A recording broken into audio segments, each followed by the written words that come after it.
എന്റെ പേര് രാജ്കുമാർ എന്നാണ്. ഞാനൊരു ഹൈന്ദവ കുടുംബത്തിൽ ജനിച്ചു വളർന്നു. എനിക്ക് കണ്ണിന് കാഴ്ചയില്ല. 2007 കാഴ്ച പോയതാണ്.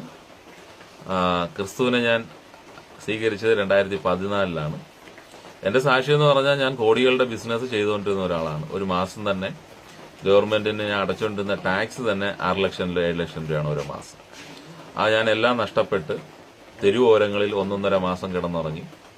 അങ്ങനെ മരിക്കാൻ തീരുമാനിച്ചു. വിഷമടിച്ചു.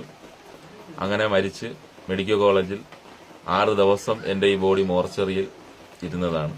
അവിടെ നിന്ന് ദൈവം എന്നെ കൊണ്ടുവന്നു. ഇന്ന് ദൈവത്തിന്റെ ഒരു ദാസനായി ഇന്ത്യ ഒട്ടാകെ എന്നെ ദൈവം കൊണ്ടുപോകുന്നു.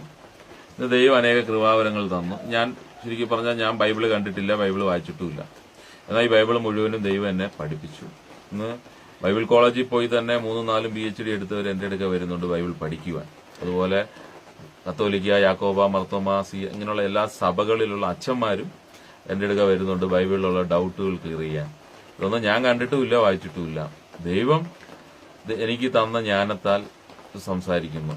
ഇതാണ് എന്റെ ഒരു ചെറിയൊരു സാക്ഷ്യം. ഡെഡ് ബോഡി ഉയർത്തു വന്ന ആ ഭാഗം കൂടെ ഒന്ന് പറഞ്ഞേരെ. ഡെഡ് ബോഡി ഉയർത്തു വന്നെന്ന് പറഞ്ഞാൽ 6 ദിവസം മോർച്ചറിയിലായിരുന്നു. അപ്പൊ 6-ാം ദിവസമാണ് എന്റെ അടുത്ത് കിടന്ന ബോഡി എടുക്കാൻ വേണ്ടി ദൈവം അവരെ ആ ബോഡിയുടെ ആൾക്കാരെ അകത്ത് കൂട്ടിവരുത്തിയത്. ആ സമയത്താണ് എന്റെ ആത്മാവ് ഈ 6 ദിവസം, അതായത് ഞാനൊരു ഹിന്ദുവായി ജനിച്ചു, ഹിന്ദുവായി തന്നെ മരിച്ചു. ഈ എന്റെ വീട്ടുകാർ മരിച്ചതിന് ശേഷം അറിയിച്ചു എന്റെ ബോഡി കൊണ്ടുപോകുമ്പോൾ ആരും വന്നില്ല, കടമുള്ളതുകൊണ്ട്. അങ്ങനെ ഈ 6 ദിവസം എന്റെ ആത്മാവ് എവിടെയായിരുന്നു എന്നുള്ളത് എനിക്ക് വ്യക്തമായിട്ട് അറിയാം. കർത്താവ് എവിടെല്ലാം എന്നെ കൊണ്ടുപോയി എന്നുള്ളത് എനിക്ക് നല്ല ക്ലിയർ ആയിട്ട് അറിയാം. അപ്പൊ ഈ 6-ാം ദിവസമാണ് എന്റെ അടുത്ത് കിടന്ന ബോഡി എടുക്കാൻ അതിന്റെ ആൾക്കാർ വന്നപ്പോൾ എന്റെ ആത്മാവ് എന്റെ ബോഡിയിലേക്ക് റിട്ടേൺ പ്രവേശിക്കുന്നത്. അപ്പോഴാണ് എന്റെ ബോഡി അനങ്ങുന്നത് അവർ കണ്ടു.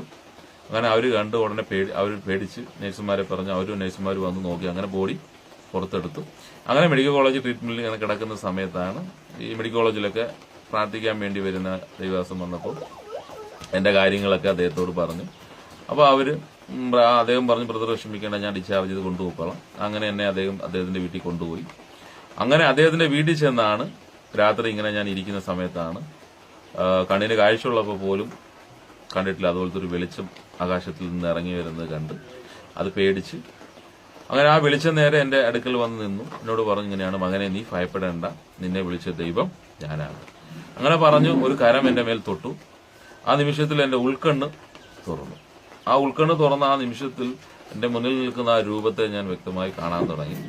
അങ്ങനെ കണ്ടു. അന്നു മുതൽ 7 ദിവസം എന്റെ കൂടെ സംസാരിച്ചു തുടങ്ങി. അങ്ങനെ അത് ദൈവം വ്യക്തമായി സംസാരിക്കുന്നത് എനിക്കെല്ലാം മനസ്സിലായി. അങ്ങനെ ഈ 7 ദിവസം കൊണ്ട്